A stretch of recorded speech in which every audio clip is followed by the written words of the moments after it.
Welcome to metro Uday news. ఈ రోజు ములుగు జిల్లా కేంద్రంలో సద్గురు శ్రీ సంత్ సేవాలాల్ 286వ జయంతి ఉత్సవాలకు ముఖ్య అతిథిగా హాజరైన మంత్రి సీతక్క ఈ సందర్భంగా మాట్లాడుతూ ములుగు జిల్లా కేంద్రంలో సంత్ సేవాలాల్ గుడి నిర్మాణానికి స్థలం కేటాయించి నిధులు మంజూరు చూపించి త్వరలోనే మా పనులు ప్రారంభించడం జరిగిందని, అదే కమ్యూనిటీ హాల్ ఇలా అన్ని విధాలుగా అభివృద్ధి చేసుకుందామని మంత్రి అన్నారు.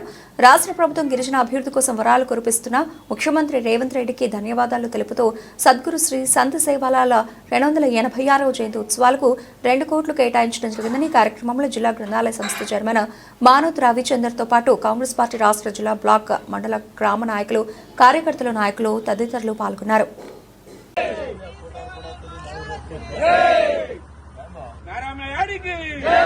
జగదంబ మారమయాడికి జగదంబ మారమయాడికి జై సేవాలాల్ మహారాజ్ కి జై సేవాలాల్ మహారాజ్ కి.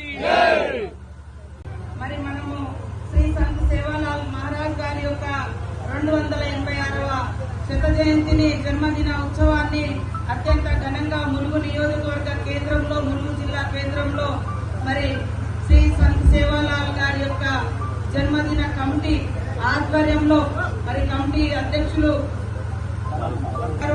మరి జయరామ్ గారు, మరి మన గ్రంథాలయ చైర్మన్ చందర్ గారు, మన మాజీ చైర్మన్ గారు గోవింద్ నాయక్ గారు, మోహన్ లాల్ సార్ గారు, కాలు నాయక్ గారు, మరి ఇక్కడ సోదరులకు సోదరి మనలకు అందరికీ కూడా హృదయపూర్వక శుభాకాంక్షలు. పత్రికా మీడియా సోదరులకు అందరికీ వాస్తవానికి అత్యంత ఘనంగా నిర్వహించుకోవడం కోసమే మరి 2 రోజుల నుంచి నేను కూడా ఇవే ఉండడం జరిగింది.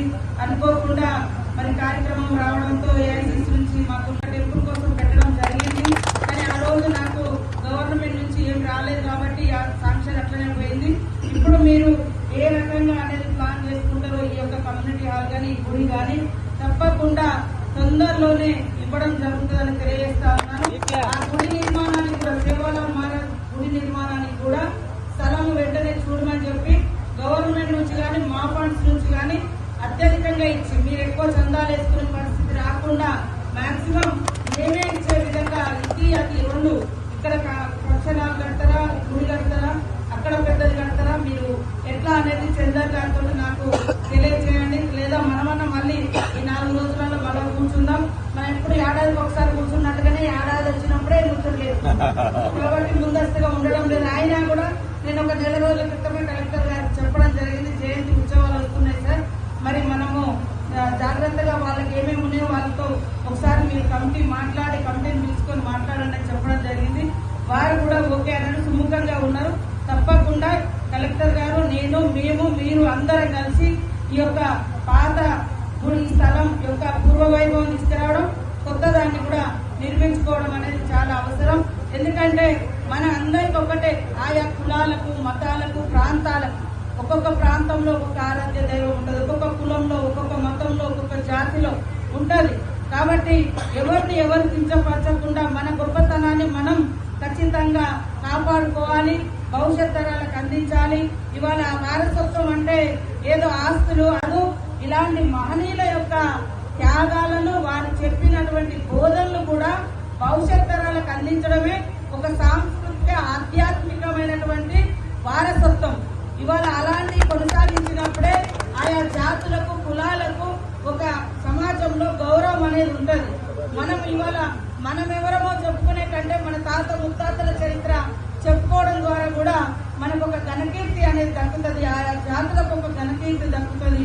ఈరోజు బంజారా జాతికి దేశమంతా కూడా మరి ఎక్కడ మన ఉమ్మడి ఆంధ్రప్రదేశ్ లో పుట్టినటువంటి శ్రీ సంత్ సేవాలాల్ మహారాజ్ గారి యొక్క మరి జీవితం మరి 10 కోట్ల మంది బంజారా సోదరులు దేశంలో ఉన్న వాళ్ళందరికీ కూడా ఆరాధ్య దైవంగా ఉండడానికి కారణం వారు తీసుకున్నటువంటి గొప్ప నిర్ణయాలు, గొప్ప ఆధ్యాత్మికత, గొప్ప శాంతి మార్గం, ప్రేమ, అహింస, అదే విధంగా మరి జాతి యొక్క బంజారా జాతి యొక్క ఔన్నత్యాన్ని గొప్పగా కీర్తిస్తూ వారు చేసినటువంటి పూజలు ఈరోజు దేశంలో ఉన్న వారంతా కూడా గుర్తించుకొని ప్రార్థన చేస్తా ఉన్నారు. కాబట్టి ఖచ్చితంగా ప్రతి జాతికి, ప్రతి కులానికి, ప్రతి మతానికి వారికి ఒక ఆరాధ్య దైవం ఉండాల్సిందే. ఆ రకంగా ఈరోజు మనం అందరం కూడా ఘనంగా నిర్వహించుకుంటా ఉన్నాం. సీఎం గారు కూడా గత సంవత్సరము మరి మన దగ్గర బంజారా భవన్ లో హైదరాబాద్ లో జరిగినటువంటి రేవంత్ రెడ్డి గారు పాల్గొనడం జరిగింది.